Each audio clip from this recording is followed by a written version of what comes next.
Maafisa wa polisi eneo bunge la Mumias Mashariki kaunti ya Kakamega wamefanikiwa kuwanasa vijana 7 wanaosemekana kuwa wafuasi wa kundi linalowahangaisha wakazi la Jeshijinga. Akizungumza baada ya msako huo, kamanda wa polisi wa Mumias Mashariki Doris Chemos amesema 7 hao walikamatwa usiku wa kuamkia Alhamis baada ya kuvamia waombolezaji maeneo ya Mwitoti na kuwakatakata na hata kuharibu mali kwenye boma la waombolezaji. Kamanda huyo amewasihi wazazi kuwa waangalifu na kufuatilia mienendo ya wana wao, akionya kwamba watakaonaswa watakabiliwa kwa mujibu wa sheria. Mwendo wa usiku saa 8 tulipata habari ya kwamba kuna mahali vijana wameleta furugu kwenye matanga.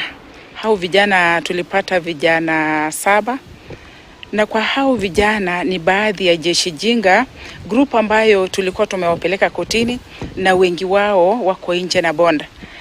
Ilikuwa imetulia na ni kama wamerudi tena, na ni vijana about 16 to 20 years hapo. Ni vijana wadogo, wengi wao ni vijana ambao waliwacha shule mapema. So wako hapa kwetu, tuliwakamata na tunawapeleka kotini na makosa ya kufuruga amani kwenye matanga, makosa ya kuharibu vitu mahali pale na ya kupigana. Ningelipenda kusema tu kwa wazazi ya kwamba tusaidiane kulea hao vijana, kwa sababu ni vijana wadogo sana.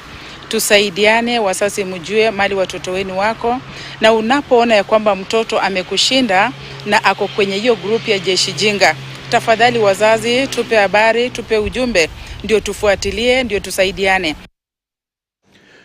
Wakulima wa mahindi na ngano wameshauriwa kuuzia serikali mazao